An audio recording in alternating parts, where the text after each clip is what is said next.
Di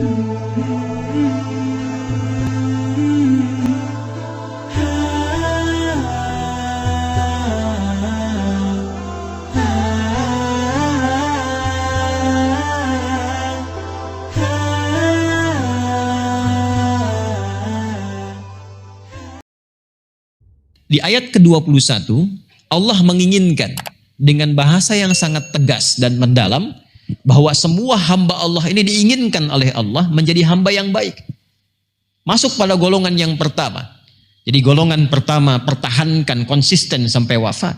Golongan kedua sampai dengan keempat dibimbing oleh Allah supaya menjadi golongan yang pertama. Diberikan bimbingannya, diberikan petunjuknya, diberikan arahnya supaya mereka semua menjadi seperti golongan yang pertama. Karena itu ayat 21 ditutup dengan kalimat di ujungnya la'allakum tattaqun, supaya kalian mengikuti petunjuk ini termasuk golongan takwa seperti golongan yang pertama. Maka diberi jalan untuk beribadah kepada Allah, dipanggil semuanya. Karena itu panggilannya tidak mengatakan ya ayyuhalladzina amanu, tapi panggilannya mengatakan ya ayyuhan nasu. Ingat, kalau ya ayyuhalladzina amanu, maka itu hanya bagi insan beriman saja. Secara umum demikian.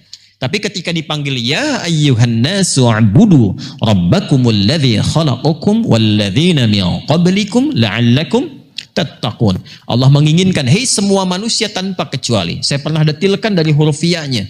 Dipanggil tanpa kecuali. Itu kan ya itu disebutkan 361 kali dalam Al-Quran. Itu di ilmu nahwu disebut dengan harfun nida, linida'il qarib, wal mutawassit, wal ba'id. Huruf panggilan, memanggil yang dekat, menengah, dan jauh. Jadi kalau antum sedang pusing di Mekah, ya, pengen cari jalan pulang gak ketemu, antum bilang, ya, nengok semua tuh. Yang dekat, yang tengah, yang jauh itu. Ya. Kenapa? Karena ya itu manggil semua. Nah ini isyaratnya dalam sekali. Ya, kan? Dipanggil, hei semua. Baik yang merasa dekat denganku, golongan satu. Yang menengah, muslim tapi bermasalah. Atau bahkan yang jauh dariku yang belum beriman. Ayyuha disebutkan 150 kali dalam Al-Quran. Ayyunya munada berfungsi taukid menegaskan. Haknya tanbih berfungsi mengingatkan. Jadi kalau kita ngaji di balaghah, kemudian kita kembalikan ke ayat. Ayatnya berbunyi begini. Hei ayyuhan nasu, semua tanpa kecuali, yang dekat, menengah, dan jauh. Aku tegaskan ya, aku ingatkan. Kepada siapa? An-nasu. Disebutkan 241 kali dalam Al-Quran. Manusia disebut dengan 5 nama. Tapi di sini disebutkannya An-nas. Dia bisa disebut dengan bashar. Ingat, bashar 35 kali disebutkan dalam Al-Quran. Qul innama ana basyarum mithlukum. Ada yang disebut dengan ins, dipasangkan dengan jin. Ya ma'syaral jinni wal ins wa ma khalaqtul jinna wal ins. Disebutkan pasangan ini 18 kali dalam Al-Quran. Ada yang kadang disebut dengan insan. Hal ata 'alal insan. Ada surah Al-Insan surah ke-76. Ya.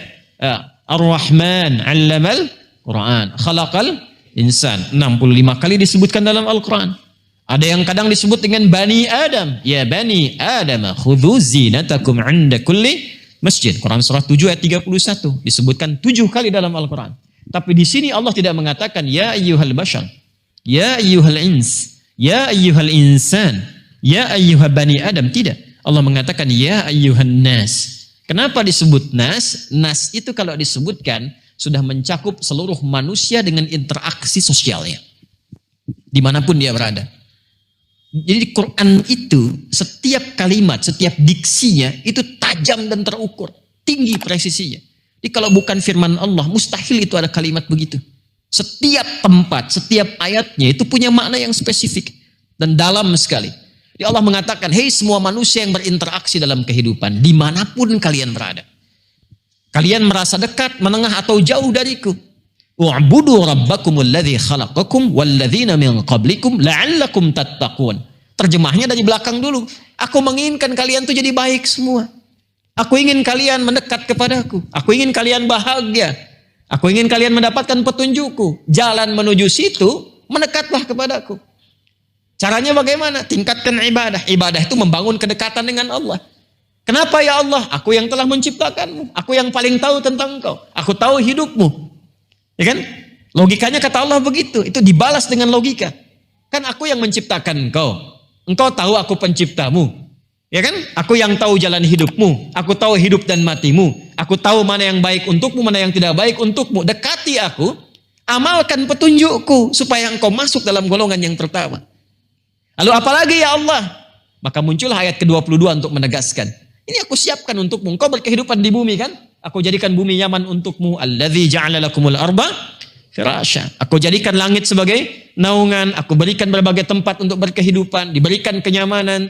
Tujuannya apa? Supaya kita kenal Allah.